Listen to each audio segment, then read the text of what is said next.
Nakobe Dean has been everything that was advertised to us. How did we get so lucky? Let's retrace the steps of how Nakobe Dean ended up a Philadelphia Eagle.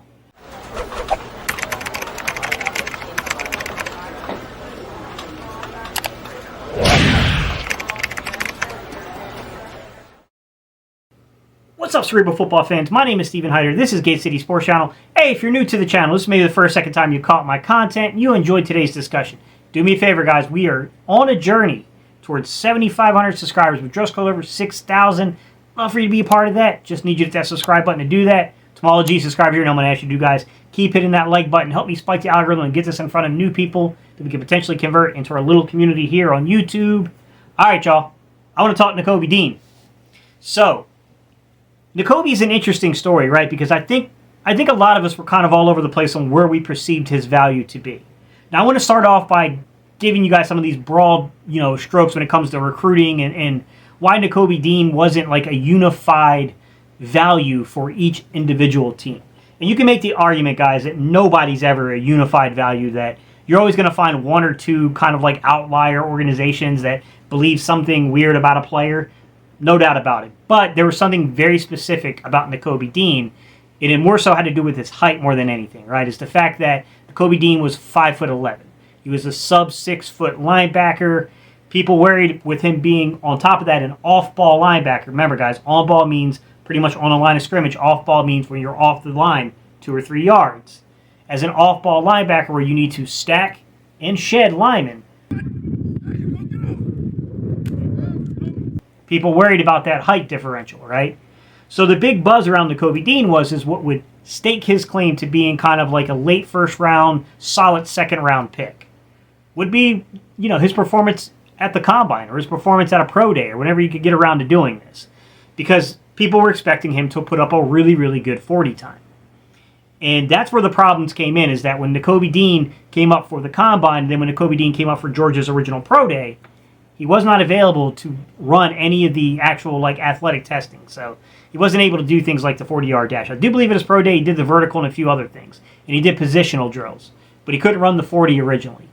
Somehow, some way, he does get around to running the 40. It was a 4.71 40. The problem is I can't find any substantial data that tells me the splits. Guys, I don't care about what the full 40 time is. I'm not saying it doesn't have importance. I'm saying it's often overvalued. So I don't know his 10 split. I don't know Nakobe Dean's 20 split. But what I do know is the reporting that was behind Nakobe Dean, the fact that when he put up that 4.71, that's when the injury stuff started circulating around the web. But first, a word from today's sponsor. Gentlemen, does something feel off? Are you just not feeling right? Not at your peak performance? Did you know that recent studies have shown men's testosterone levels are dropping substantially since the 1980s, an average of 1% per year? Low testosterone can have all types of health effects on men. It can cause you to lose muscle mass in your body. It can affect your mood, your memory, and yes, gentlemen, it can absolutely affect your sex drive. While it's true low testosterone becomes more common the older you get, listen up, young men. Guess what? It can affect men at any age. So pay attention to how your body's treating you. So, let's talk about today's sponsor. Let's Get Checked. They're a worldwide leader in at-home testing kits, and their male hormone test lets you easily test your testosterone levels at home. You can order from the privacy of your home and receive the test kit inside discreet packaging. Hey, if you don't want no one to know, nobody's got to know, guys. After your sample arrives in the laboratory, confidential results will be available from your secure online account within 2 to 5 days.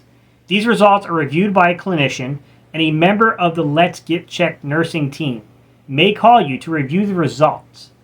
Let's Get Checked laboratories are CLIA approved and CAP accredited, which are the highest ranking levels of accreditation. So, if you want to test your hormone levels without having to leave your home, visit trylgc.com/GateCity to get 25% off of your test using code GATE.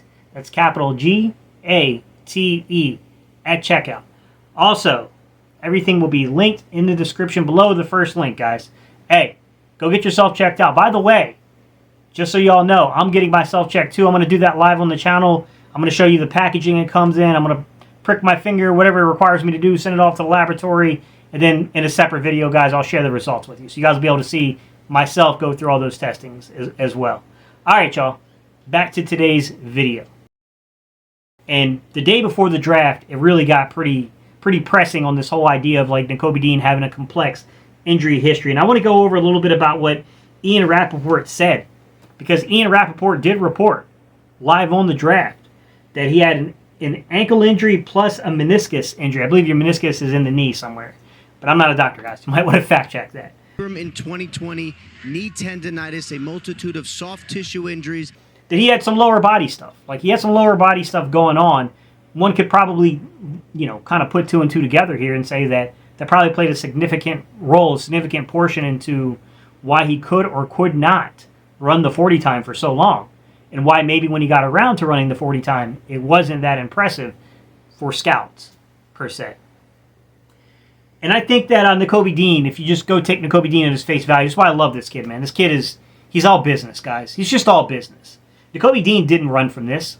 He didn't run from it. He could have. He could have made 1,000 excuses, guys. He could have. He had every right to do it. We know he was injured. What he just said is simple. I'm my hardest critic. He said, I missed a couple of balls. Legs got a little tired. Got a little heavy. That's probably me just starting to run last week. I just started. I had a little setback doing training. Just really started running last Tuesday. So he's being factual about it. He's telling the truth. He didn't put up, to his expectations in the testing. And that was at the pro day that he made those comments. And then, following up on an Ed Kratz article, Nakobe Dean kind of addressed his feelings, his emotions about the rumors that kind of got started on draft day about this pectoral injury. And it wasn't that he didn't injure the pec. He injured his pec. He admitted to that. Everyone knew that. Where Nakobe Dean took issue is that some people were saying that the pec, he must have received some sort of a consultation that would have basically led him to have surgery. But when you talk to Nakobe Dean or you talk to, the Eagles, that they didn't necessarily agree with that statement. So Nakobe Dean said something like, I went to doctors. I got second opinions and everything. And nobody said I should have surgery. Man, we know how this draft day stuff works, guys. I mean, wasn't it Orlando Brown that had the gas mask thing that popped up? Maybe it wasn't Orlando Brown. I think that's a little way too far back. Yeah, that's way too far back. But you remember the offensive tackle that had the gas mask. You guys remember that stuff. It was probably pushing 10 years ago now, guys. But you guys remember all that stuff, man. And we know that things can get kind of tricky around draft day. They just can, guys. I mean, I think sometimes it's teams. Sometimes it's teams who want the player, but they want the player at a certain value. I think they start rumors sometimes, to be quite honest.